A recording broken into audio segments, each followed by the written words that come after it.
क्या आपको पता कि किसी पर्सन के उसके नाभि के अंदर मतलब कि वेली बटन्स में कितने प्रकार के बैक्टीरिया के स्पीसीज होते हैं या total number of bacterias in belly buttons. और क्या आप जानते हो कि बैक्टीरिया के डिवीजन के पीछे का लॉजिक क्या है और बैक्टीरिया अपने आप को किस तरह से रीजेनरेट या रीअसेंबल करती है। तो दोस्तों आज मैं आप लोगों के सामने बैक्टीरिया के पीछे की लाइफ की मेथोडोलॉजी और इसकी जन्म से अंत तक की पूरी इन्फॉर्मेशन के बारे में बताएंगे, जो कि बहुत ही ज्यादा इंटरेस्टिंग है। तो आप इस वीडियो को अंत तक जरूर देखिएगा, जिससे कि आप बैक्टीरिया के पीछे की साइंस को अच्छी तरह से समझ सको। और अगर वीडियो पसंद आए तो इस वीडियो को लाइक करके चैनल को भी सब्सक्राइब कर दीजिएगा, जिससे कि आप हमारे साथ अपडेट रहो।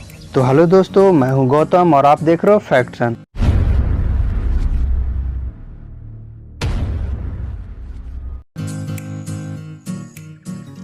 तो आपको मालूम ही होगा कि एक ह्यूमन बीइंग का बॉडी लगभग 37.2 ट्रिलियन सेल की कम्बिनेशन से बना होता है, जिसमें से कि अप्रोक्सीमेटली 1 मिलियन डेड सेल हर एक सेकेंड में रिमूव होती है। परंतु हर एक सेकेंड में 1 से 1.5 मिलियन न्यू सेल हमारी बॉडी की रिमूव सेल की जगह रिप्लेस होती है। परंतु हमारी बॉडी जितनी माइक्रो ऑर्गेनिज्म सेल की कम्बिनेशन से बनी होती है, उससे 1 to 3% ज्यादा बैक्टीरियल सेल हम लोगों की शरीर में उपस्थित है, जिसमें से केवल 10⁻14 बैक्टीरियल सेल लोगों की इंटेस्टाइन रहती है। अगर हम इसकी वजन की बात करें तो लगभग 2 से 6 पाउंड तक हो सकती है, मतलब कि 900 ग्राम से लेकर 2 केजी 700 ग्राम। परंतु सिर्फ अगर हम ह्यूमन इंटेस्टाइन में उपस्थित बैक्टीरिया सेल की बात करें तो इसकी वेट 1.5 केजी से 2 केजी तक हो सकती है। हम सब लोगों की बॉडी में जितनी भी बैक्टीरियल सेल है वे सारे के सारे अलग अलग तरह की बैक्टीरियल स्पीसीज से बना होता है। इन केस अगर ह्यूमन इंटेस्टाइन की बात करें तो यह अकेले 500 से लेकर 1000 तक की बैक्टीरियल स्पीसीज ह्यूमन इंटेस्टाइन में जिंदा होती है।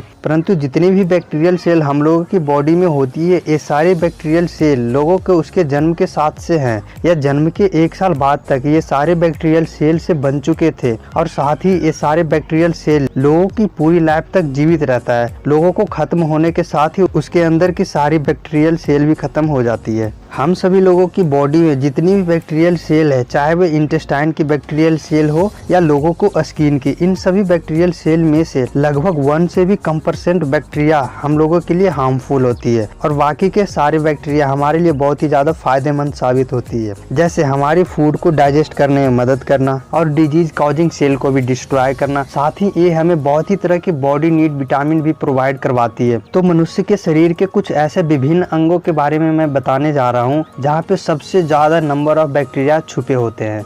तो पहला बॉडी पार्ट अंडर आर्म्स है। हर मनुष्य की अंडर आर्म्स की जो पूरी एरिया होती है वो एरिया पूरी तरह से एपोक्राइन स्वीट ग्लैंड से पैक्ड होती है, जो ज्यादा मात्रा में प्रोटीन और फैट से बना होता है, जिसके कारण टीनेज में लोगों के अंडर आर्म्स में घने वाल आना शुरू हो जाती है। हालांकि एपोक्राइन स्वीट ग्लैंड से जो भी पसीना निकलता है तो उस पसीने की कोई अपना स्मेल नहीं होती है, परंतु जब ये पसीना अंडर आर्म्स में छुपे बैक्टीरिया से मिलता है तो एक प्रकार की अनप्लीजेंट स्मेल प्रोड्यूस करती है। नंबर 2 पर है मनुष्य का नाभि। अक्सर हम ये सोचते हैं कि जन्म के बाद रियली में इस नाभि का कोई स्पेशल पर्पस नहीं होता, परंतु नाभि के अंदर जो भी खाली स्थान होती है वो धूल कण, बैक्टीरिया एवं जर्म से भरे होते हैं। वर्ष 2011 में the nature research centre at north Carolina museum of natural science की एक स्टडी से पता चला है कि मनुष्य की नाभि में लगभग 2368 प्रकार के बैक्टीरिया के स्पीसीज रहता है। इस बात से आप अंदाजा लगा सकते हो कि हम सभी लोगों की नाभि में कितनी गंदगी भरी होती है। पर आप जब भी स्नान करते हो ना तो उस समय अपने नाभि को बिल्कुल एकदम अच्छी तरीके से साफ कर ले, ताकि आप इससे बिल्कुल सेफ रहें।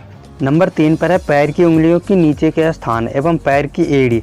यहाँ से हर रोज फ्यू अमाउंट्स में पसीना निकलती है, परंतु पैर का पसीना पैर के नीचे छिपे बैक्टीरिया से जब मिलता है तो ये पसीना मिलकर डर्टी स्मेल प्रोड्यूस करती है। क्योंकि सिर्फ पसीना का कोई स्मेल नहीं होता, अगर आप दिन भर अपनी जूता पहन कर रहते हो तो ये आपके लिए बहुत ही नुकसानदायक साबित हो सकती है, क्योंकि यह दोनों चीज पैर में बैक्टीरिया और पसीना की अमाउंट्स को इंक्रीज करता है। नंबर 4 पर है ग्रोइन एरिया, मतलब कि दोनों जांघों की बगल की एरिया। ये अंडर आर्म्स के ही जैसी होती है, क्योंकि groin area apocrine sweet gland का होम माना जाता है। जैसे कि आपको पता ही है कि एक ग्रोइन एरिया सनलाइट और एयर में रेयरली एक्सपोज्ड होता है, क्योंकि ये हमेशा सिंथेटिक फाइबर एवं तरह तरह के कपड़ों से ढका होता है, जिसके कारण यहाँ पर हमेशा मॉइस्चर बना होता है। इसीलिए इस स्थान पर ज्यादा मात्रा में बैक्टीरिया पनपते हैं।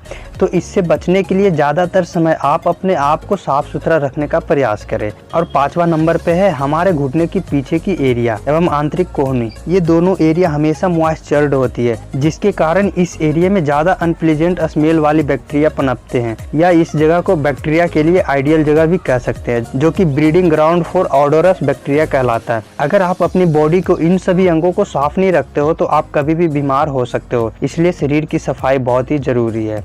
फिलहाल अभी तो गर्मी का मौसम चल रहा है, इसलिए आप अपने आप को साफ सुथरा रखने का प्रयास करिए और जहां तक हो सके नेचुरल एंटीबैक्टीरियल सोप का उपयोग करें, जो कि बैक्टीरिया के साथ साथ शरीर से आने वाली अनप्लीजेंट स्मेल को भी रिमूव कर सके, जिससे कि आप दिन भर रिफ्रेश फील करो। और जहां तक हो सके हमेशा ऑर्गेनिक कॉटन क्लॉथ्स ही पहनने का प्रयास करें, जिससे कि आपको इंटरनल स्किन तक एयर पहुंच सके।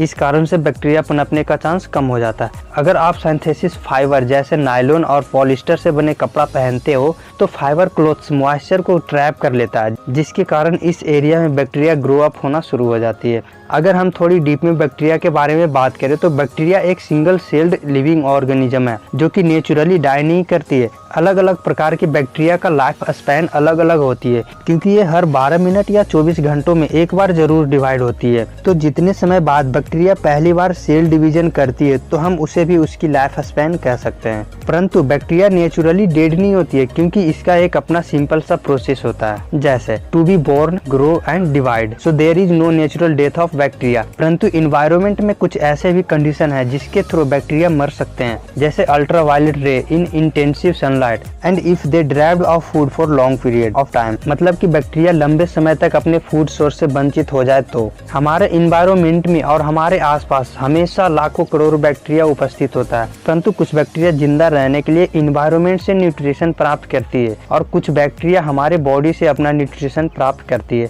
मतलब कि ये ह्यूमन बॉडी की कांटेक्ट में आने के बाद एक्टिव हो जाता है और हमारे साथ ये बैक्टीरिया पूरी लाइफ तक जीवित रहता है। परंतु अगर हम चाहे तो एक्सटर्नली जो भी बैक्टीरिया है उसे हम किल कर सकते हैं। अगर हम बैक्टीरियल साबुन या फिर कम से कम 75% अल्कोहल और क्लोरीन वाली हैंड वॉश या लिक्विड सोप यूज करते हैं तो आपको पता है कि अपन लोग रोज लाखों डेड और लाइव माइक्रो ऑर्गेनिज्म को अनजाने में खा जाते हैं। तो फिर क्या वो भी खाने की तरह डाइजेस्ट होकर पास आउट हो जाता है? तो आपके मन में एक सवाल जरूर आया होगा कि जब ये बैक्टीरिया मरता है तो इसका क्या होता है, मतलब कि इसके बाद भी कोई प्रोसेस है क्या? तो आपको मैंने पहले ही बताया था कि बैक्टीरिया एक सिंगल सेल्ड माइक्रो ऑर्गेनिज्म है। तो अगर कोई सिंगल सेल्ड माइक्रो ऑर्गेनिज्म मरता है तो उसके बाद वो लाइसिस की प्रोसेस में भाग ले लेता है। मतलब कि लाइसिस एक प्रकार की बायोलॉजिकल प्रोसेस है जिसमें कि single cell dead micro organism का सेल मेम्ब्रेन की ब्रेकडाउन होती है, जो कि एंजाइमिक और ऑस्मोटिक मैकेनिज्म के थ्रू होती है, या फिर सेल मेम्ब्रेन की ब्रेकडाउन केमिकली या फिजिकली भी हो सकती है, मतलब कि स्ट्रॉन्ग डिटर्जेंट या हाई एनर्जी साउंड के थ्रू भी हो सकती है। और जब सेल मेम्ब्रेन ब्रेकडाउन होती है तो उसमें प्रेजेंस सारे साइटोप्लाज्मा, राइबोसोम्स और डीएनए स्प्लिट आउट हो जाती है, जो कि उसके नजदीकी में उपस्थित बैक्टीरिया द्वारा ये सारे प्रोटीन एलिमेंट कंज्यूम कर ली जाती है। बस यही प्रोसेस हमेशा अपने इन्वायरमेंट में और हमारे आसपास चलती रहती है। इस पूरी प्रोसेस को बैक्टीरिया रिसाइकलिंग भी हम कह सकते हैं। तो बस दोस्तों इस वीडियो में इतना है और फिर मिलते हैं अगली वीडियो में। तब तक के लिए अपना ख्याल रखिएगा। जय हिंद।